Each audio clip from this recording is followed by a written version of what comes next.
Boeing is a favorite stock amongst dividend investors, ticker symbol BA. A lot of investors in our dividend community love this stock, and I have actually considered purchasing this stock in my portfolio over the years. I always missed the boat. It just kept going up. And unfortunately, a very tragic event happened today. My heart goes out to the people and the families affected. But the Boeing, there's been another airline crash. Their Boeing 737 MAX, that model, there is speculation out there that the crash was caused, unfortunately, by malfunctions in that aircraft. Anyways, again, my heart goes out. Very, very horrible event, very scary. And a lot of investors are wondering, hey, Ian, what do you think about Boeing right now? The stock is correcting. Do you think that these malfunctions are going to be a big issue for the company going forward? Is this a company that, Ian, you would consider buying for dividends? And so I just want to share my personal thought on Boeing in today's video. And more than anything, I want to give a macro level picture of how I look at the airline industry and why to date I have not purchased Boeing yet. And going forward, I will probably not be purchasing any Boeing stock. So let's get started with today's dividend investing video.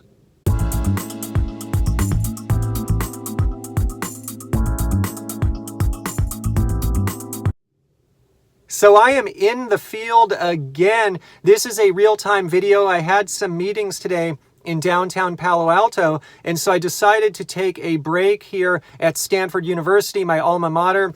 Always feel a lot of inspiration here to film this video very quickly. And I wanted to do this because this is very timely stuff. Boeing stock is tanking today, although when I checked earlier, it was only down about 6% or so. So certainly this is still a stock priced to perfection. And I'll give you some quick metrics on Boeing right here. Boeing is trading at $395 at a PE of 22. So this is a very lofty PE ratio. The starting dividend yield is 1.95%. Pretty low compared to my average portfolio yield, which is in the mid to high threes. And the market capitalization of Boeing is $223 billion. So this is a really big company. From a dividend standpoint, I really like Boeing. They've been growing the dividend really quickly. Starting yield is not very good, but as you guys know, if you've been following me, you know that I don't really care about the starting yield that much. I care more about the yield on cost. And their compound annual growth rate of the dividend on average over the last 5 years has been 23%. They've actually increased the dividend by 182% over the last 5 years, which comes out to, on average, compound annual growth rate average of 23%. So this is a stock that's done really well for dividend investors. And if you just look at the metrics, you look at the high level, revenue is looking good, earnings are looking good, margins are reasonably good. The demand for the product that they're selling, which is about 60% commercial airlines, 60% of their business is commercial, there's a lot of growth for that product. There's a lot of demand for that product. And so in the foreseeable future, this company, Boeing, is probably going to do pretty well. And a lot of investors here on my channel, they like this stock. And look, I could easily see myself owning this stock. But as you guys know, I already own United Technologies, which owns Pratt & Whitney. They merged with Rockwell Collins, so they now own Collins Aerospace. They own Otis Elevators, and they also own Carrier HVAC equipment. And so United Tech, it's going to be splitting into 3 companies, and I still continue to buy United Tech pretty aggressively. In the past, I really liked United Tech because all these industries, they provided diversification. But now that it's going to be into 3 separate companies, I kind of going to look at it still as one company. So I'll still have my diversification. But in general, by having that aerospace component, the UTC Aerospace on its own, it's going to provide a little more risk because the aerospace industry in general has some risk associated with it. And I want to dive into that today, and in particular, why that type of industry has some risk and why I'm always careful when I invest in that type of company. So we talked about Boeing numbers in general. I could do a whole breakout video on this, but I don't want to do that right now. In general, the Boeing numbers, they are pretty darn good. However, let's think about it. What does Boeing do? 60% of their business is producing commercial airlines that are sold to airline companies, and airlines like United Airlines or Southwest Airlines or American Airlines. And so for me as an investor, I'm looking for the long term. I like to invest in industries where everyone in the entire supply chain has a winning solution. All of the companies that are involved in the industry, because if one company gets to take all of the benefits, and quite frankly, it's a little bit at the expense of another company, I don't know if that is going to continue to work in the long run. And so let me give you an example. Boeing is doing really darn well from a financial perspective. And again, just heart goes out to anyone who may have been affected by Boeing's malfunction. And again, I don't know if Boeing had a malfunction or not, but that's what the speculation is. But let's contrast that with another company, United Airlines, United Continental Airlines. So United, by contrast, has a $21 billion market cap, and their PE is at a 10.67. Airline stocks in general have lower PEs because they just always trade at a discount because they're, quite frankly, not very good investments. There's probably going to be people here that don't like me saying this, but I would never go anywhere near an airline company. Like Boeing, yeah, because they're making the planes, but the companies that operate the planes, operate the fleets of airlines, my goodness, I would never go near anything like that as a dividend investor. If I had to, I'd do Southwest. They are kind of in a class of their own, but in general, these stocks are just dogs. And so anyways, United, it's kind of trended up over time, but I would be shocked. I didn't look at the really long-term chart. I'd be shocked if this thing kept up with the S&P. It's just, boy, not a great performer. And I'll show you why. The net margins. So I just looked at the 2018 annual report for United, and I calculated the net margins coming in about 5%. So margins at these companies are razor thin. And United, on their balance sheet, this is funny, they're saying that we have $44.79 billion in assets, but a big chunk of those assets is their fleet, and we know that the fleet is a depreciating asset. They have to replace these planes all of the time, and they have to buy new planes from a company like Boeing that is making all the money. And so what's funny is United only has $14 billion in debt, but their total liabilities are $34.8 billion. Quite frankly, they're claiming 45 billion assets, 35 billion liabilities. I would not say their assets are even high as they're claiming. I would discount them tremendously. I would say that there's probably zero stockholders' equity here. But the challenge, actually, United, quite frankly, out of this industry is actually operated reasonably well. The challenge with this type of company is they are really heavy on buying these new aircraft, and the aircraft only have a certain lifespan, and so they keep having to upgrade the aircraft over time, and it's just and the margins are razor thin. They've already got a lot of debt, they already have a lot of liabilities, and the assets that they do have, they're depreciating. And so this is an example of an industry, and quite frankly, United, it's really hard too, because the industry they operate in, they have all these pension plans that they have to pay. And my understanding of this industry is it's really union heavy. And so the unions have negotiated amazing salaries for some of the employees of these aircrafts, and in particular the pilots, for example. And so it's very difficult for companies like United, quite frankly, to thrive, to do very well. And so you have a company like United not doing so well, maybe it's doing okay, and you have a company like Boeing who is selling all these aircraft to United, doing super well. Just to me, something doesn't add up there. Maybe something like that can exist in the short run, but for me, for a long term, everyone's got to win. Everyone in the chain has to win. If you don't have everyone winning, you have one person winning, one person losing, that concerns me as an investor. And so sometimes when you're investing in dividend stocks for the long term, a lot of us just like to let's look at the income statement, let's look at the balance sheet, let's look at the cash flows. Hey, they all look great for Boeing, let's go for it. Or in my case, they all look great for United Technologies. In terms of full disclosure, I'm long United Technologies, ticker symbol UTX. I own that one in my portfolio. They all look good. Let's just buy it. But as investors, we cannot forget to look at the bigger macro picture. And the bigger macro picture here is, hey, there are other people in this industry. This is a B2B, business to business industry, who aren't doing so well. And what does that mean for the long term? Is it sustainable? That's the real question. Is it sustainable? And so anyways, I want to give another example right now. Another example is American Airlines. This one is interesting. It's gone nowhere, actually. If you look at the stock last 5 or 10 years, it's basically kind of been flat. Last 5 years probably up, but last 10 years basically flat. Anyways, $14 billion market cap, PE again of 10. The net margin on American is a 3.2%. So just a horrible, horrible net margin. And assets are on the books at 60 billion, but liabilities are in at 60.7 billion. So the liabilities are greater than the assets. And again, this is probably assets counted higher than they should be. A lot of their assets are counted very high, but we know it's depreciating quickly. We know these aircraft have to be replaced. And so again, this is an example. How sustainable is this? Boeing, by the way, look at their balance sheet. It's pristine. They are cash heavy. The liabilities are at a minimum. The assets are good.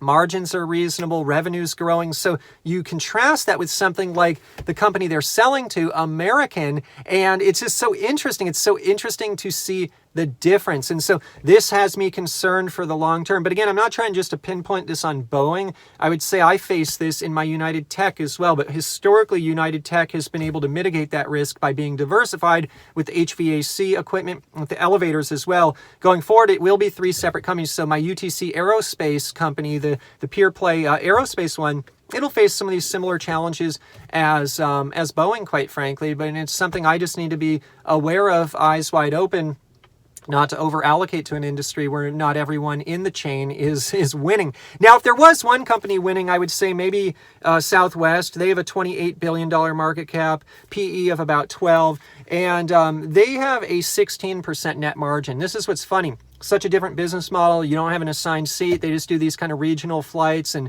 they have just a very unique model. Well, actually, now I think they're starting to fly to Hawaii, so they're trying to do some longer hauls.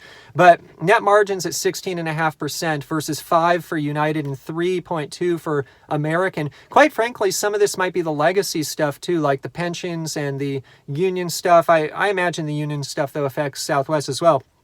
They have 25 billion in assets, 14 billion in liabilities, and so their balance sheet also looks a little better. It looks certainly better than Americans, maybe kind of comparable, if not a little better than United. But certainly the margins are just out of this world for the airline industry. If there was an airline I had to invest in that I think is winning, probably be Southwest. They're doing really well, and I think they'll continue to do well. That being said, I just would never go near the airline industry from an investment standpoint. I'm talking about the companies that operate airlines. Aerospace companies like Boeing, Honeywell, talked about that one here before. I'll link in the description below. United Technologies, of course, I own that one. It's my number 4 favorite stock of all time. And when it does split, by the way, I will be continuing to count all 3. I'm going to kind of manage it as one, and I'm going to continue to count those as my number 4. So all 3 separate companies will just be my number 4. But anyways, just a reminder for everyone out there that, hey, yeah, Boeing, it's a great company, and they're going to continue to do well, most likely. Hopefully they will get past if they are causing some of these malfunctions, hopefully they will get past that, and hopefully they will make it right for the families that are suffering is horrible tragedy if it is their fault, but we don't even know that yet. It's too early to tell. But I know in China right now, all these 737 MAX airplanes, they've been grounded until further conclusion until it is concluded what is actually going on here with these planes. But it's just a reminder to everyone in the dividend industry that dividend investors investing for cash flow like myself, that we can't just look at companies in isolation. We have to look at the entire chain. And it's because of this chain that I'm just not going to be buying Boeing. And I'm going to be cautious with my UTC Aerospace position. Once it's 3 separate companies, I'll just be a little bit cautious with it. I'm not going to overweight it too much. And that's why UTC Aerospace on its own, that won't be my number 4 stock of all time. It's my number 4 is the UTC Aerospace, Carrier, and the Otis elevators, all of that combined. That's my number 4. And so I just got to manage the risk that way, because I know there's some weirdness out there in the airline industry. So I'd be curious, do you work in the airline industry? Do you have thoughts on the airline industry? my understanding is people that work in the industry, it's actually a reasonably good career with the unions and the pensions and such. It's historically been a good career path, but from an investment standpoint, historically, these stocks have not been very prosperous. So share in the comments section below. We have a thriving community here. I love you guys. Would love to hear what you think about this. But I just wanted to drop a quick video on this topic because it's all top of mind right now. This is something going on in the news right now. In terms of full disclosure, I am long on United Technologies, ticker symbol UTX. I own that stock in my personal stock portfolio. In terms of a friendly disclaimer, I'm not a licensed investment advisor. Today's video is not investment advice. I'm just sharing this video today for your fun and entertainment. If you're going to go out and invest money in the stock market or anywhere else, please consult a licensed financial advisor first. Literally just sharing my journey here on YouTube for fun and entertainment. And everyone, 23,000 subscribers strong. If you enjoy the videos here on my YouTube channel, please subscribe. It means the world to me. My goal this year was 100,000. We'll see if we get there. It's going to be a stretch goal at this point, but I'm so thankful for where we are. And I know the pace of my video has been a little slower lately, but I'm going to make that up to you guys. I am just going, hey, I'm happy to be filming videos in my car right now. This is just something that helps me work it in to my really, really busy schedule. But I hope this real-time video helps. If you're thinking about Boeing, share your thoughts in the description below, and I will see you in the next dividend investing video. By the way, I want to add a bonus segment to today's video for all of you subscribers out there. I started last year really aggressively building up an emergency fund, and I want to let you all know that the emergency fund, it actually is coming in to be very helpful for me this year and my family. So we live in a house and we are homeowners, and there are certain things in the home this year out of the blue started breaking. First, it was our water heater. Then our heating system, it was leaking and also needed some other, another enhancement. It needed another return added to it. Basically, there was not enough air going into the system. It could act a lot more efficiently and operate, have more longevity to it, and just operate better with another return. And so we got the return installed. We got a pan, actually. We had one under our air conditioner, but not under our heater. We had a pan under it that is piped to the outside in case it ever leaks again. We got it tuned up, so I don't think it will leak again. But these repairs are adding up, and I'll tell you another one. We have one shower now that's a little leaky, and we're in the process of figuring out how to get that remedied. So the joys of home ownership. I actually love owning a home. It is one of the things in life that I'm very proud of, and that has been a lot of fun because I like to do a lot of work around there myself, and having the extra space and privacy, all of that is good stuff. And so sometimes people ask me, Ian, how do you approach FIRE, financial independence, retire early? I did a whole video on that. I'll link in the description below. My definition of FIRE is I'm going for a really fat FIRE. What that means is I'm not trying to skimp on expenses too much. I try to be frugal, but certain expenses like owning a home, I want it, and we own one here in the expensive San Francisco Bay Area, and we love it. And you know, it's going to take longer to reach financial independence, but I just look at that as a bigger challenge, and I like a challenge in life. I like going after challenges, and so I'll have to have a lot of dividends. Anyways, what happened this year is some of these things started breaking, and thankfully I started building up that emergency fund, and the emergency fund, thankfully so far, has had enough cash in it to cover those issues without tapping into my dividends. So I still get to reinvest all of my dividends, and without having to sell stocks. Certainly that would be just devastating. I just can't bring myself to sell stock, especially dividend stocks that I use to pay the bills. And so anyways, I just wanted to do this bonus segment because if you don't have an emergency fund or you've been thinking about it, hey, this is very timely. I got really lucky here because historically I haven't really had an emergency fund, and if I needed money for something like this, I'd kind of tap into dividend stream, but I don't want to do that because I want the snowball to keep growing. Don't want to mess with dividends. Certainly don't want to sell dividend stocks. That's just boy, that's just painful. But having the emergency fund really helped out. And I'll tell you, these things may not sound very expensive, but getting work done on a house here in the San Francisco Bay Area, it is really, really pricey. It is almost shocking what it costs just to have someone do a few hours of work on one of our projects. And so we're thankful, look, these guys got to get paid because they live here too, and everyone's cost of living is high. But anyways, I'm a believer when it comes to emergency funds, and I just want to do that reminder as kind of bonus segment. If you are building a dividend portfolio, in the early days, look, when there's stocks on sale, like back in the Great Recession, I didn't keep an emergency fund because I just want to go all in stocks. I saw the opportunity. But these days, with the market as lofty as it is, I have no good reason not to have an emergency fund. There's no compelling value right now that is just so compelling that would keep me from building an emergency fund. And quite frankly, I have a family now. I have a wife, 2 kids. Now that we have 2 kids, more responsibility, all that good stuff. And so that's part of the emergency fund as well. But just a reminder, because we all talk about emergency fund, but I want to share a real case here that, look, I actually used my emergency fund. I'm using it right now. I'm trying to replenish it again, but emergency funds are meant to be used, and emergencies like that do come up. And for me, they just came up this year in the home ownership category. Maybe another year they will come up in another category. We shall see. All right, everyone. I will see you in the next dividend investing video.